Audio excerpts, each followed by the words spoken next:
누가복음 1장 5절에서 7절 말씀입니다. 누가복음 1장 5절에서 7절 3절 말씀입니다. 우리 다 같이 일어나서 함께 하나님의 말씀 같이 보도록 하겠습니다. 짧은 3절인데요. 한 절씩 교독하고 마지막 7절은 합독하도록 하겠습니다. 제가 먼저 5절 읽습니다.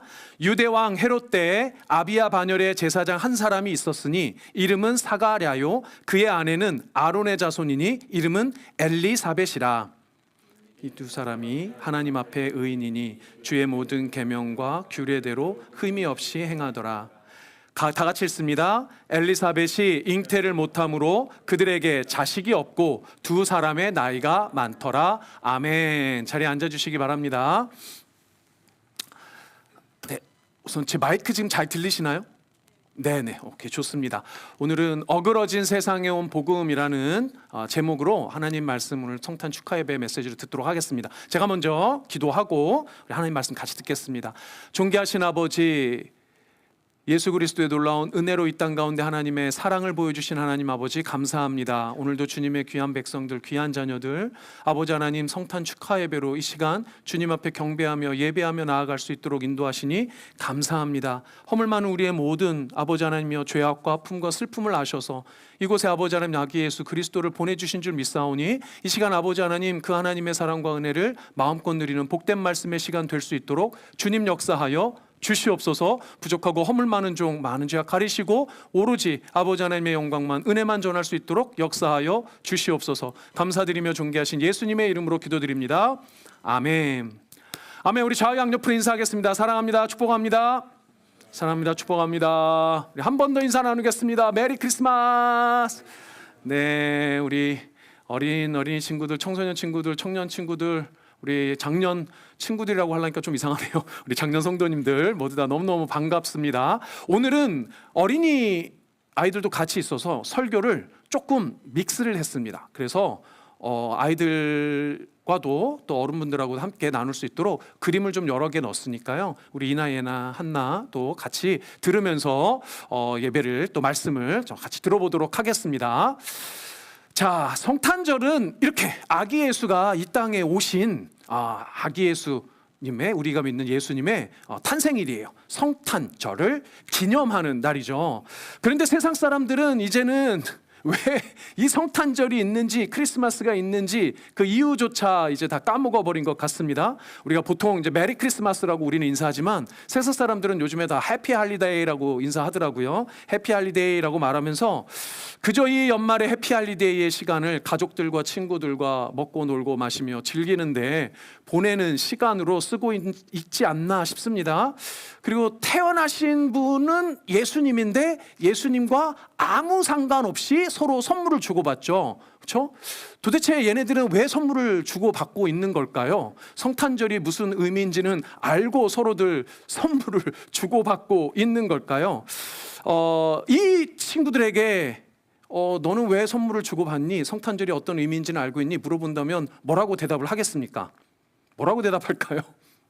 여러분들은 어떻습니까? 여러분들은 성탄에 우리 선물도 주고받을 수 있고 여러 행사도 알고 여러 가지 하여튼 이벤트들이 있는데 여러분들에게 성탄은 어떤 의미이고 특별히 이런 선물을 주고받는 이런 모습을 보면 어떤 생각이 듭니까? 언제부터인가 성탄절에 대한 오해를 넘어 오해를 받던 시기는 이미 지난 것 같고요. 이제는 성탄을 어떤 의미가 있고 실제로 어떤 날인지를 아예 무시하는 것 같다라는 기분마저 들 때가 있습니다. 여러분들 같으면 어떻습니까? 이 선물 주고받는 거. 내 생일이에요? 내 생일인데 우리 엄마 아빠가 옆집 찾아가서 옆집 애한테 축하한다고 선물 주고 있어요? 얼마나 황당하겠습니까? 근데 마치 지금 그런 모양새란 말이죠. 선물을 받아야 될 생일 당사자이신 예수님은 가만히 내버려 두고 전혀 상관없는 사람들끼리 서로 기뻐하고 축하하고 좋아하고 막 이런단 말이죠. 도대체 왜 그러는 걸까요? 왜 그렇게 사람들은 예수님을 오해하고 때로는 무시하며 또 자기들끼리만 좋아하고 행복해할까요? 그리고 그런 세상 사람들을 보면 하나님은 어떤 마음이 드실까요?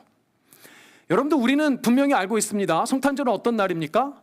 기쁘다 구주 오셨네. 아기 예수께서 이 땅에 오신 구주, 우리를 구원해 주신 구세주가 이 땅에 오신 그런 날이라는 것을, 그런 날을 기념하는 날이라는 것을 여러분들이 잘 알고 있습니다. 우리 사랑하는 친구들도 절대 잊지 마시기 바랍니다. 어른이 되어서 갑자기 다른 사람들께 서로 저기 선물 주고 받을 때라도 무슨 의미인지는 알아야 한다는 거예요. 그래서 우리 다시 한번 인사는 해피 할리데이 말고 다시 한번 인사 나누겠습니다. 메리 크리스마스, 메리 크리스마스, 메리 크리스마스.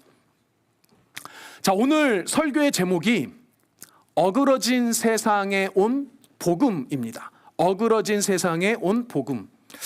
우리가 살아가는 지금 이 세상을 가만히 돌아보면 흔히들 이런 말을 이제 많이 쓰는 것 같아요. 정상이 비정상이 되고 비상식이 상식이 된 시대다, 이런 이야기를 합니다. 우리가 직접 경험하는 세상도 사실 별로 다르지 않습니다.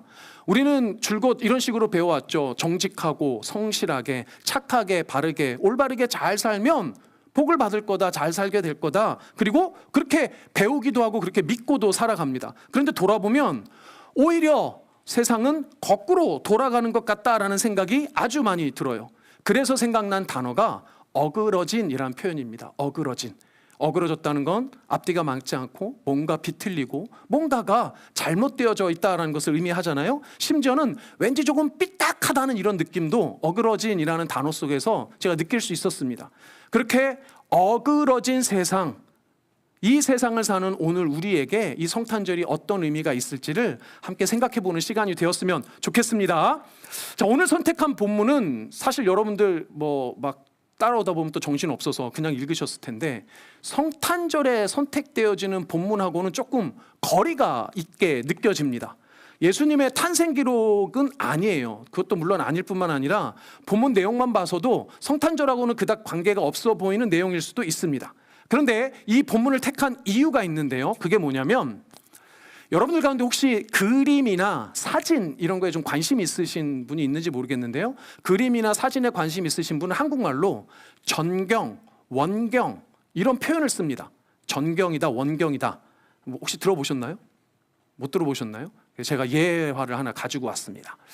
자, 여기 보면 그림입니다. 그림인데요. 제임스 티서시라는 프랑스의 화가가 그린 그림이에요. 이 화가는 원래는 여인들의 당시 여인들의 모습들을 아주 예쁜 모습들을 그리던 화가였는데, 노년에 갑자기 예수님을 만나고 회심해서 그 뒤로 수십 편이 넘는 성경 명화들을 그린 그런 화가예요. 프랑스 화가인데 그 화가가 그린 Journey of the Magi라고 되어 있는데 뭐냐면 동방박사들입니다. 동방박사들이 오는 모습들을, 방문한 모습을 상상하면서 그린 그림이에요. 전혀 성탄과 상관없어 보이죠? 전혀. 그런데 실제로 이 사람은 나중에 프랑스 사람이지만 팔레스타인 지역, 이스라엘 지역을 다 방문하면서 그곳을 다 고증했다고 그래요. 그래서 진짜 현실에 맞게 그 당시에 아마 동방박사들은 이런 모습으로 왔을 거다 생각하고 그린 그림이에요. 근데 이 그림에 보면 누가 두드러지게 딱 보이나요? 여기 말 타고 있는 이 세 사람, 낙타 타고 있는 이 세 사람, 동방박사 세 명이 딱 보이죠? 여기 전면에 두드러지는 이 주인공과 같이 보이는 것을 전경이라고 그래요. 앞에 그려져 있는. 근데 이 그림은 가만히 보면 저기 멀리 있는 요 사막처럼 생긴 이 뒤에 배경도 다 있죠. 저 뼈 배경을 우리가 뭐라고 그럽니까? 원경이래요. 멀 원자를 써서 원경, 후경 이런 말을 씁니다. 아주 배경이 되는 거예요. 근데 만약에 배경이 없고 이 동방박사 까만색 배경에 동방박사 세 사람만 딱 있었다고 해보세요. 그러면 지금 이 그림을 보면서 받는 느낌과 동일한 느낌을 받을 수 있을까요? 없을까요? 당연히 없죠. 저 배경을 딱 보니 우리는 다 뭐라고 생각해요? 하얗게 펄펄 눈이 오는 아름다운 한가진 시골 마을에 동방박사가 찾아왔다는 것만 이렇게 우리는 이미지가 그려져 있는데, 실제 그렇지 않고 아마도 그 당시에 동방박사는 이런 배경 속에서 아주 먼 거리에서 찾아왔을 거다라는 것을 우리가 이 그림을 통해서 알 수 있죠. 그래서 이거는 전경 뒤에 원경이 있어야 우리가 알 수 있는 이 어떤 그림이 되는 거예요. 그러니까 원경이 없다면 저 그림에 대한 어떤 감동이 확 떨어지는 겁니다. 무슨 말인지 이해되시죠? 그것처럼 오늘 다루는 스토리가 말하자면 예수님의 탄생을 기록한 성경 스토리가 전경이라면, 오늘 우리가 읽은 이 스토리는 말하자면 원경에 해당해요. 그런데 이 원경을 잘 우리가 고증하고 잘 살피면 무엇이 도드라지게 더 확실해져요? 전경이 어떤 의미를 가지고 있는지가 확실하게 더 도드라지는 거예요. 그래서 오늘 성경을 딱 가만히 보면 오늘 예수님의 탄생이 아니라 예수님 탄생 이전에 어떤 일이 벌어졌는데 그 일에 대한 것을 우리가 오늘 살펴보는 겁니다. 그리고 그 일이 사실은 예수님이 이 땅에 오신 이유도 잘 부각시키고 있다는 거예요. 오늘 우리가 읽었던 본문에 등장인물이 있는데 등장인물은 바로 사가랴라는 남자와 엘리사벳이라는 여자, 두 사람은 부부입니다. 부부가 이제 등장을 해요. 이 두 부부가 등장을 하는데 이 부부가 등장을 할 때 처음에 성경에서 어떻게 소개하냐면 이렇게 소개를 합니다. 유대왕 헤롯 때에 아비야 반열의 제사장 한 사람이 있었으니 이름은 사가랴요. 그의 아내는 아론의 자손이니 이름은 엘리사벳이라라고 소개하고 있습니다. 남편인 사가랴는 아비야 계열의 제사장이라고 되어 있고요. 아내인 엘리사벳도 보니까 누구의 자손입니까? 아론의 자손이에요. 아론은 여러분들 유명한 구약의 모세의 형이었죠. 가장 첫 번째 제사장으로 임명받은 사람이에요. 그래서 이렇게 가만 보니까 남편인 사가랴도 또 아내인 엘리사벳도 다 제사장 가문의 출신들이에요. 레위 지파 안에 제사장 가문의 출신들입니다. 저기서 아비야 반열이라는 건 어떤 뜻이냐면 다윗 시대에 다윗이 성전을 짓고 싶었지만 성전을 지었어요? 못 지었어요? 다윗은 성전을 못 지었어요. 아들인 솔로몬이 대신 졌단 말이죠. 대신에 그 다윗이 뭐를 했어요? 성전을 다 지을 수 있도록 준비를 다 해놨어요. 근데 물건만 준비를 해놓은 게 아니라 성전이 지어지면 성전에서 일할 제사장들의 행정적인 조직 체계까지 다 만들었어요.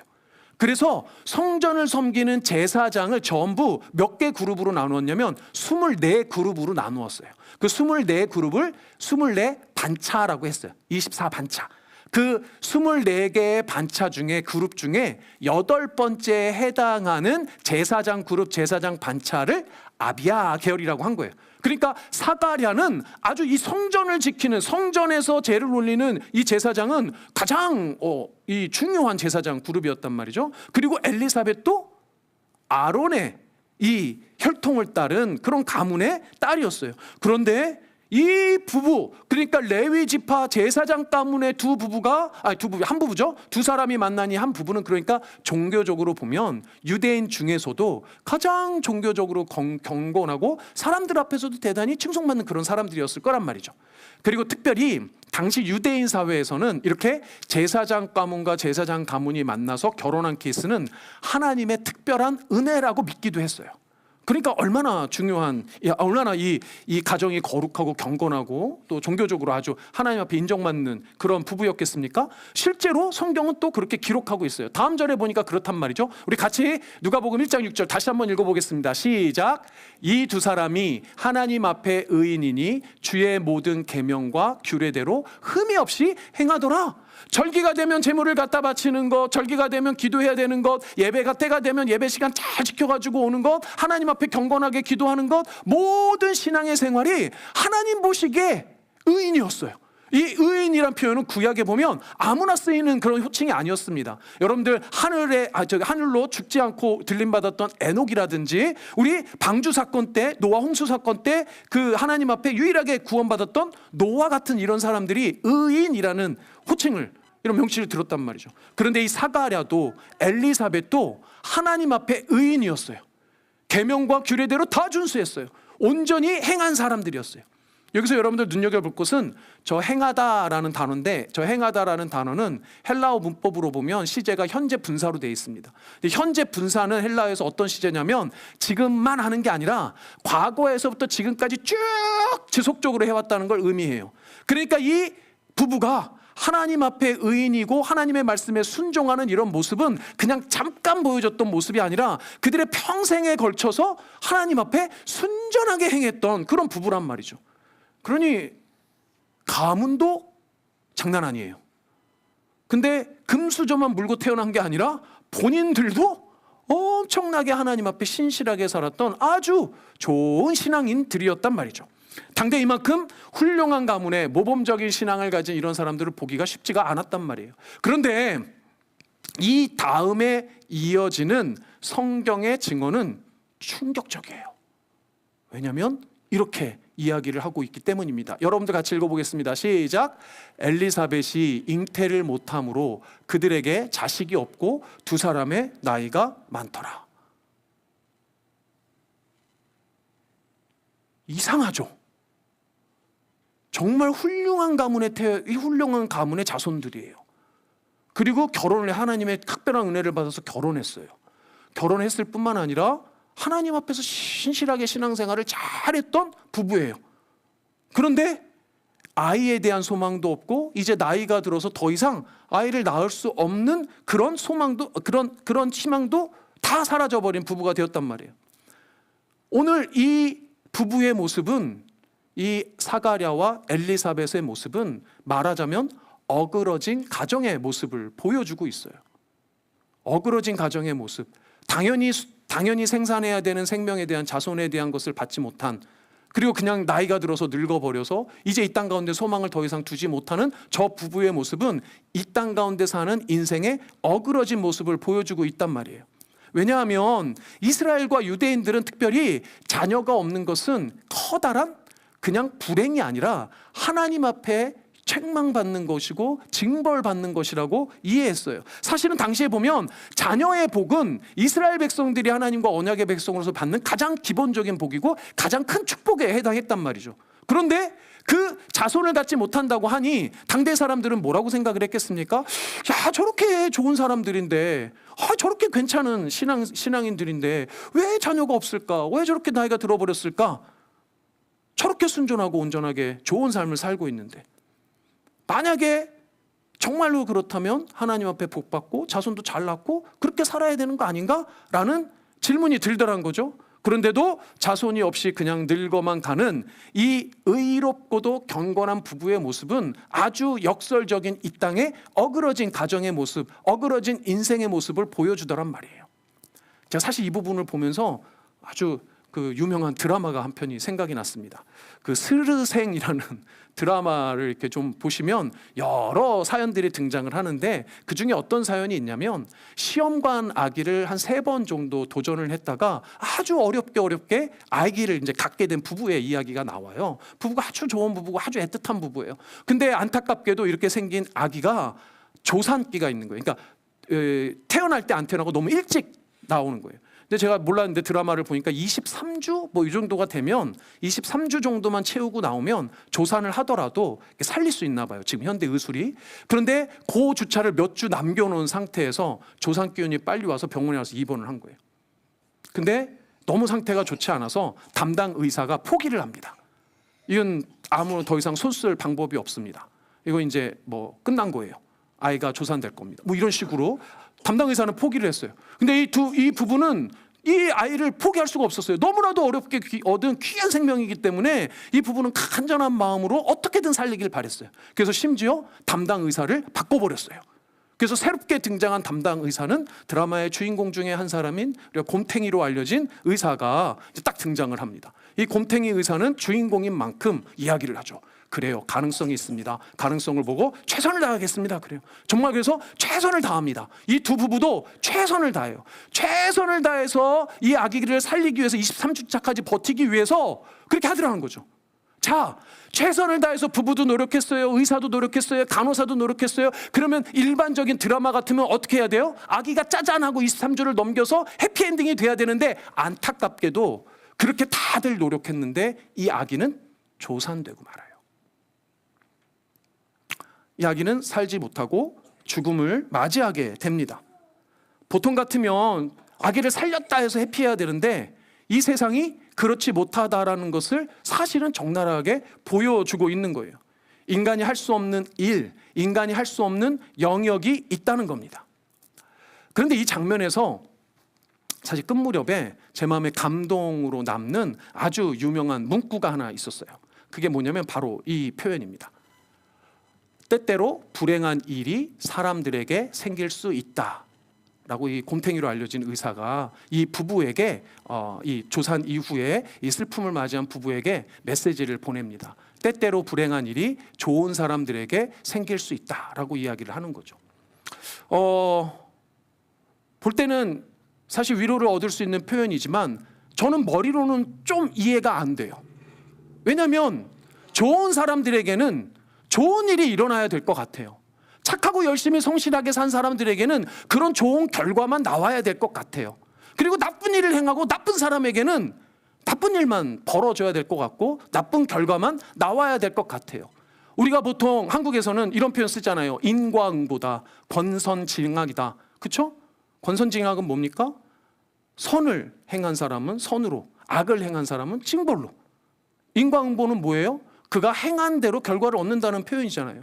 이건 이 세상이 그렇게 돌아간다라고 만들어진 아주 유명한 고사성어들인데 이 세상을 진짜 조금만 살아보니까 인과응보가 아니더라는 거예요. 권선징악이 아니더라는 거예요. 도대체 이해할 수가 없다는 거예요. 상식이 비상식이고 정상이 비정상이고 비정상이 정상이 되더라는 거죠.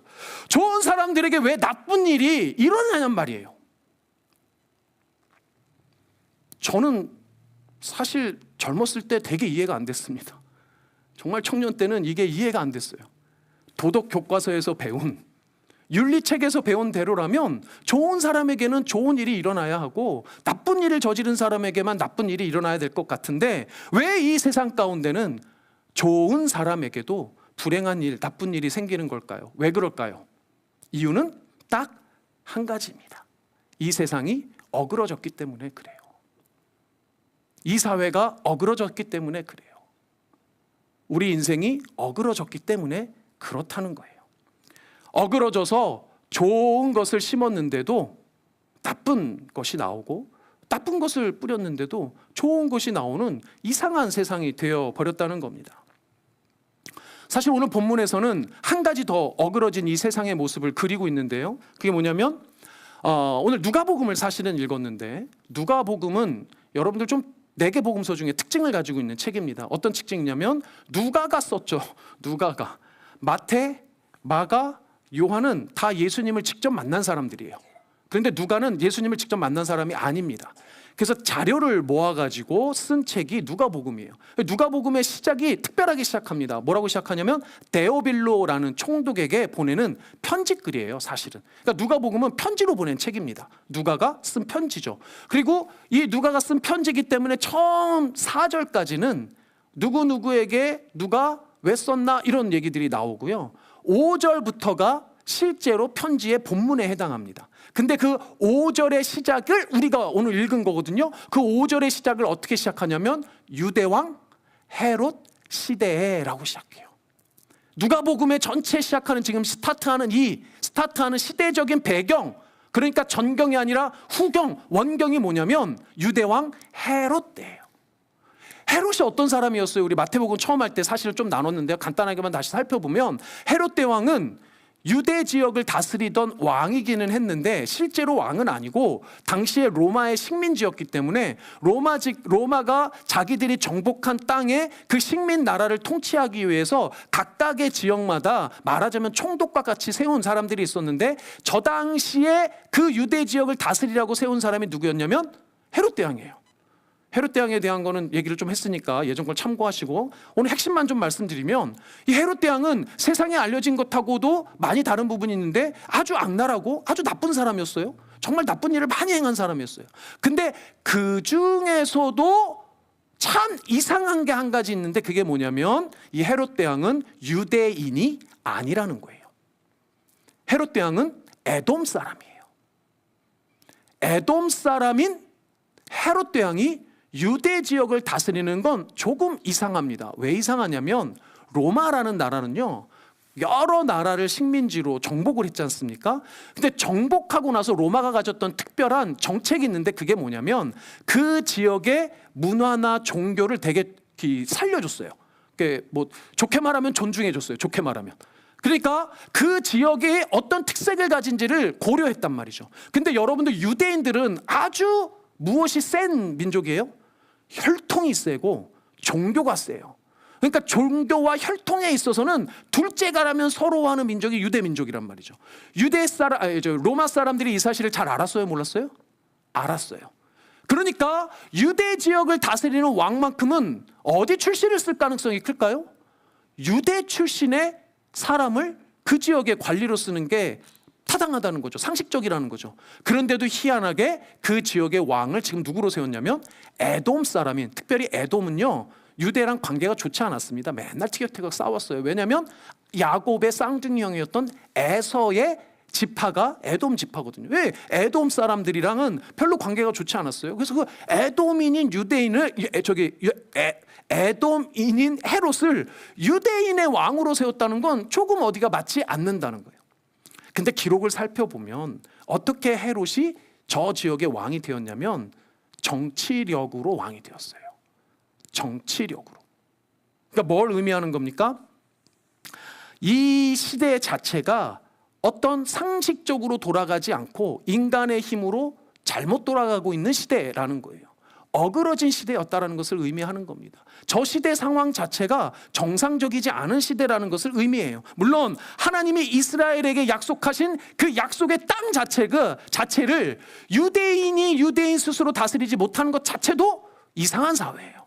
하나님이 하나님의 백성으로 택해서 하나님이 약속하신 땅으로 보냈는데 멸망해 버렸다는 것 자체가 이미 어그러진 세상을 의미하는 겁니다. 당연한 것이 당연하지 않고 더 이상 상식이 상식이지 않고 정상이지 않은 시대가 지금 사가랴, 엘리사벳 부부가 살던 시대라는 거예요. 그럼 지금 이 시대라고 다를까요? 이 시대도 이 시대와 사회가 가지고 있는 구조적인 문제와 모순들과 악이 엄청 많습니다. 최근에 청년 실업률이 엄청 많이 늘었대요. 한국도 마찬가지지만 미국도 마찬가지라고 합니다. 청년 실업률이 엄청 늘었어요. 많은 청년들이 길거리로 내몰리고 있고 집에 그냥 웅크리고만 있습니다. 그런데 왜 그 청년들이 실업당해요? 그들이 공부를 열심히 안 해서예요? 그들이 열심히 안 살아서입니까? 아닙니다. 열심히 공부를 하고 열심히 노력하고 애쓴 만큼 그 결과물이 주어지지 않는 경우가 자기의 노력이 부족해서가 아니고 이 세상의 구조적인 모습 때문에, 그런 모습들 때문에, 이 세상의 어그러진 면 때문에 그런 결과를 안게 된다는 거예요. 그래서 그런 결과물에 상처받기도 하고 좌절하기도 하고 심지어는 이 생을 마감해 버린다는 소식까지도 듣지 않습니까? 그런데 그것은 그들의 잘못이라기보단 시대가 그런 것이고 사회가 그렇기 때문이라는 거예요. 오늘 우리가 읽은 본문에서 이 사가랴와 엘리사벳은 바로 이 어그러짐 속에서 고통하고 있고 신음하고 있었다는 겁니다.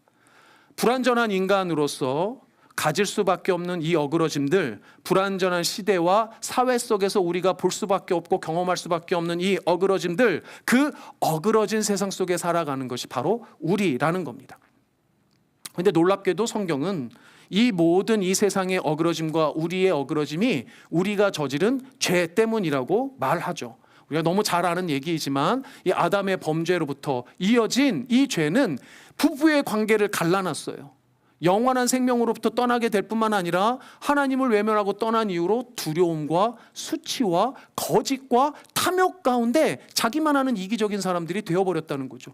그리고 결국은 형제가 형제를 돌로 쳐 죽이는 모습까지 우리가 보게 되지 않습니까? 이 모든 죄악들이 결국은 이 세상의 어그러짐의 이유라는 거예요. 모든 세상이 어그러진 이유, 우리 인생이 어그러져서 이렇게 고통받을 수 없는 것, 고통받을 수밖에 없는 것은 우리의 죄 때문이라는 겁니다. 그런 죄 가운데서 신음하는 우리에게 오늘 이 사가랴와 엘리사벳 이 부부의 이야기는 아주 놀라운 반전의 기쁨을 허락하고 있어요. 도저히 자녀를 잉태할 수 없는 이 부부에게 천사가 나타난 겁니다. 그리고 이렇게 말씀합니다. 천사가 그에게 이르되 사가랴여 무서워하지 말라. 너의 간구함이 들린지라 내 아내 엘리사벳이 내게 아들을 낳아 주리니 그 이름을 요한이라 하라. 와, 어디선가 비슷하게 들었던 구절이 동일하게 지금 엘리사벳, 사가랴 이 부부에게도 천사를 통해서 말씀 전해주시고 있어요. 그리고 처음에 사가랴조차도 이 말을 믿지 못했습니다. 그러나 이윽고 이 사실을 믿게 된, 그리고 진짜 아내인 엘리사벳이 임신한 사실을 통해 사가랴와 엘리사벳 부부의 무엇이 회복됐나요? 기쁨이 회복되었습니다. 그리고 이 기쁨은 이 두 부부에게서만 멈추지 않아요. 이어서 성경은 뭐라고 기억합니까? 같이 읽어보겠습니다. 시작. 너도 기뻐하고 즐거워할 것이요 많은 사람도 그의 태어남을 기뻐하리니. 할렐루야. 여러분들, 이 부부만 기뻐한 게 아니라 주변의 많은 사람들이 이들을 통해서 기뻐했다는 거예요. 그런데 놀랍게도 이 기쁨은 그 당시 그 주변 사람들뿐만 아니라 더 예상치 못한 이 온 세상 가운데 기쁨의 소식으로 연결이 됩니다. 여러분들 잘 아시는 것처럼 오늘 이 본문에 나온 것처럼 이 사가랴와 엘리사벳 부부가 낳은 아이가 누구예요? 세례 요한이에요. 세례 요한이 어떤 사람입니까? 구약이 예언했던 마지막 선지자로 이 땅에 오실 메시아 그리스도 예수를 준비하기 위한, 예비하기 위한 그 길을 활짝 열어준 사람이 세례 요한이에요. 그런데 놀랍게도 성경은 이 세례 요한이 예수 그리스도를 복중에서부터 만났다고 기록하고 있습니다. 근데 그 기록하는 장면을 보면 아주 놀라워요. 마리아, 예수님의 엄마인 마리아와 또 요한의 엄마인 엘리사벳이 만났습니다. 엘리사벳이 마리아를 만났을 때 이렇게 이야기합니다. 엘리사벳이 마리아가 문안함을 들으매 아이가 복중에서, 이 아이는 요한입니다, 복중에서 뛰노는지라 엘리사벳이 성령의 충만함을 받아, 같이 읽어보겠습니다. 시작. 보라, 내 문안하는 소리가 내 귀에 들릴 때 아이가 내 복중에서 기쁨으로 뛰놀았도다. 할렐루야. 세례 요한은요, 태중에서부터 예수를 만나 그의 모든 인생의 어그러짐이 다 회복되어지는 기쁨을 받았다는 거예요. 그 기쁨을 경험했다는 거예요. 얼마나 놀랍습니까? 사가랴, 엘리사벳 부부의 어그러진 인생이 다 기쁨으로 바뀌어버렸어요. 사가랴, 엘리사벳 부부의 주변의 사람들이 이 세례 요한의 이 임신과 탄생을 통해서 기쁨이 회복되었어요. 그리고 그 세례 요한의 기쁨도 회복되었어요. 그리고 세례 요한을 통해서 이 땅 가운데 오신 예수 그리스도를 통해 여러분들의 기쁨도 회복되는 거예요. 할렐루야. 믿으시는 여러분들 되시길 바랍니다. 이 땅에 오신 예수님을 우리는 그래서 참 기쁜 소식으로, 복음으로 듣는 거예요.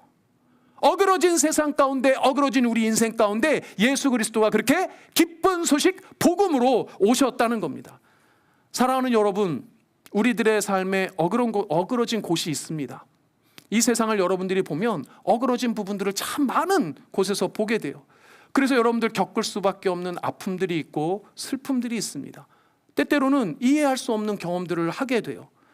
그런데 그 모든 것을 하나님이 다 알고 계십니다. 그리고 그 어그러진 세상 가운데 우리를 그냥 내버려 두시지 않기 위해서 우리를 구원하실, 기쁨을 회복하여 주실 평강의 왕이신 예수님을 우리에게 보내주신 거예요. 예수님이 이 땅 가운데 기쁘다 구주 오셨네로 오셨다는 겁니다.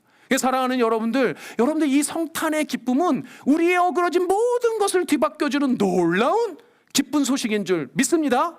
아멘. 다시 한번 인사 나눌게요. 기쁘다 구주 오셨네. 메리 크리스마스. 우리 서로 같이 인사 나누겠습니다. 메리 크리스마스. 메리 크리스마스. 말씀을 맺도록 하겠습니다. 앨리스터 맥그레스라는 영국의 신학자가 있는데요, 오카는 목사님이 그분의 설교 중에 그 사람이, 그 신학자가 얘기한 부분들을 인용을 했습니다. 인생은 처음에는 잠깐 걸으면서 즐기는 산책인 줄 알았는데 막상 걷고 보니 미처 준비가 안 된 채 달려야만 하는 마라톤으로 바뀌는 것이다. 인생이 그렇다는 거예요. 여기 좀 어느 정도 세월을 사신 분은 느끼실 겁니다. 어린 시절 우리 어린 친구들, 우리 이나예나 우리 한나 정도만 되면 엄마 아빠 손 붙잡고 세상에 나갈 때마다 산책 나가는 기분으로 얼마나 즐겁게 방긋방긋 뛰어갑니까? 아마 여기 있는 청소년, 적어도 청년쯤 되면 아하, 이 땅은 산책길이 아니라 머나먼 굴곡진 마라톤의 인생길이 시작되었구나 라고 느끼시는 분이 분명히 계실 거예요. 근데 마라톤은 어떻습니까? 마라톤이라는 시합을 보면 중간에 멈추는 사람도 있고요, 주저앉는 사람도 있습니다. 중도에 포기하고 좌절하고 넘어지는 사람들도 있어요. 우리 인생길이 마라톤이라면 우리가 종종 그런 유혹과 어려움을 겪을 때가 있습니다. 잠시 멈추고 싶을 때도 있고, 그만 주저앉고 싶을 때도 있고, 그냥 절망하고 싶거나 포기하고 싶을 때도 있습니다. 특별히 어떨 때 그렇습니까? 정말 정직하고 열심히 살았는데, 하나님을 잘 믿으며 살았는데, 그런 우리들에게도 때때론 불행한 일이, 나쁜 일이 벌어질 때가 있더라는 거죠. 그런 경험을 할 때마다 우리는 이 세상이, 우리의 삶이, 내 인생이 어그러졌다라고 생각합니다. 그리고 그런 어그러짐 때문에 이 기나긴 마라톤의 길을 혼자 하는 것이 너무 힘들다고 생각할지도 모르겠습니다. 그리고 이런 생각할 수도 있겠죠. 하나님이 나를 잊으신 거는 아닌가? 하나님이 정말 계시는 건가? 이런 생각을 할 수도 있을 겁니다. 그러나 하나님은 그렇게 어그러진 세상도, 어그러진 여러분들의 인생길도 그냥 내버려 두고 싶지 않으셨어요. 그리고 우리도 마찬가지 아닙니까? 오늘 이 본문에 등장하는 사가랴라는 이 남편, 아빠, 제사장의 이름의 뜻은 여호와께서 기억하신다라는 뜻이에요. 여호와께서 기억하신다. 여러분들, 우리 인생의 어그러짐을 하나님께서는 기억하십니다. 여러분들의 인생길, 마라톤과 같은 그 인생길을 하나님께서는 내버려 두지 않고 반드시 함께 해주세요. 이 땅의 아픔이 무엇이고 슬픔이 무엇인지, 죄로 인해서 죽을 수밖에 없는 그 사망의 고통이 무엇인지 잘 알고 계시고 우리를 기억하여 주셔서 이 마라톤과 같은 인생길 끝까지 함께 해주신다는 거예요. 그 사랑하는 여러분들, 마라톤을 뛰는 사람에게 제일 중요한 게 뭔지 아세요? 마라톤은요, 남들과 빨리가 아니라 끝까지 완주가 중요해요. 물론 마라톤 1등 하면 좋죠. 근데 마라톤이라는 이 시합 자체가 가지고 있는 중요한 의미는 남들보다 더 빨리 가서 더 빨리 도착하겠다는 게 아니라 가장 중요한 것은 끝까지 완주하는 겁니다. 여러분들 삶을 살다 보면 분명히 그런 기분이 느껴질 때가 있을 거예요. 아, 정말 그만하고 싶다. 정말 이제 더 이상 안 되겠다. 좀 포기하고 싶다. 아니, 나 너무 힘들다. 이런 생각 드실 때가 있을 겁니다. 그러나 사가랴의 이름처럼 여호와 하나님께서 여러분들을 기억하십니다. 그러니 중간에 포기하지 마시고, 절망하지 마시고, 좌절하지 마시고 끝까지 완수해내시는, 그래서 예수님께서 이 땅에 오셔서 회복시켜 주신 그 기쁨과 평안을 마음껏 누리시는 여러분들 되시기를 주님의 이름으로 축복합니다. 아멘, 아멘. 자, 이제 우리 다 같이 찬양할 텐데요. 기쁘다 구주 오셨네, 찬양했으면 좋겠습니다. 우리 어린이 친구들도, 우리 청소년 친구들도 우리 다 같이 일어나서 우리 이 땅에 오신 예수님, 이 땅에 오신 구원자 그리스도인 우리 예수님을 기쁨으로 맞이했으면 좋겠습니다. 다 같이 일어나서 이 찬양 우리 힘차게 주님 앞에 찬양하며 나아가겠습니다. 기쁘다 구주 오셨네, 기쁘다 구주 오셨네, 만백성 맞으라 온 교회여 다 일어나 다 찬양하여라, 다 찬양하여라, 다 찬양하여라. 그새주 탄생했으니 다 찬양하여라. 이 세상에 만물들아 다 화답하여라, 다 화답하여라, 다 화답하. 참 간주하겠습니다. 3절 온 세상 죄를 사하려 주 예수 오셨네, 죄와 슬픔 모라 다 구원하시네, 다 구원하시네, 다 구원하시네, 다 구원. 우리 4절 합니다. 은혜와 진리 되신 주 다 주관하시니 만국 백성 그 주 앞에 다 경배하여라, 다 경배하여라, 다 경배하여라. 아멘. 할렐루야. 아멘. 네, 제가 아멘 하기로 해놓고서는 까먹어 버렸네요. 네, 우리 다시 한번 인사 나누겠습니다. 메리 크리스마스. 네, 여러분들 기쁨으로 오늘 하루 또 보내셨으면 좋겠습니다. 이제 제가 기도하고 축도하고 예배 마무리하겠습니다. 기도합니다. 기쁘다 구주 오셨네로 우리가 함께 하나님을 기쁨으로 찬양할 수 있도록 인도하시니 감사합니다. 때때로 우리가 살아가면서 이 세상이 어그러졌음을, 우리 인생길 가운데 어그러진 그런 틈이 있음을 보고 느끼고 경험할 때가 있습니다. 사가랴와 엘리사벳처럼 주님 앞에 신실하게 살았음에도 불구하고 생명의 복을 허락받지 못했던, 그래서 어그러졌던 그 인생길 가운데 신음했던 그 두 부부에게 나타나 하나님 아버지 기쁨을 회복시키시기 위해 아들을 허락하시고 그 아들을 통해 아버지 하나님이여 예수 그리스도의 놀라운 복음의 길을 예비하게 하시니 아버지 하나님이여 그 기쁘고 놀랍고 아버지 하나님의 어그러진 세상 가운데 반전과 같은 그 인생의 모습을 보고 아버지 하나님 우리가 이 시간 다시 한번 주님 앞에 간절히 기도합니다.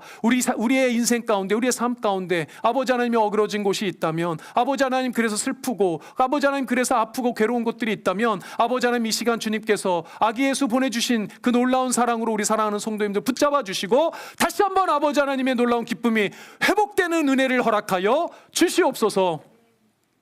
지금은 우리를 구원하여 주신 예수 그리스도의 은혜와 아버지 하나님의 놀라우신 사랑과 성령 하나님의 교통하심이 어그러진 세상 어그러진 인생의 길 가운데서도 우리 가운데 기쁨으로 평안으로 오신 예수 그리스도를 통해 모든 슬픔이 기쁨이 되고 모든 억울함과 모든 괴로움과 아픔이 주님 앞에 평강으로 회복되어지고 뒤바뀌어지는 놀라운 은혜를 사모하고 또한 사모하는 사랑하는 우리 블루진 한인교회 모든 성도님들의 머리 위에와 이들의 가정과 이들의 인생 위에 먼 타지에 나가 있는 가족들에게까지 지금으로부터 영원토록 함께 있을지어다.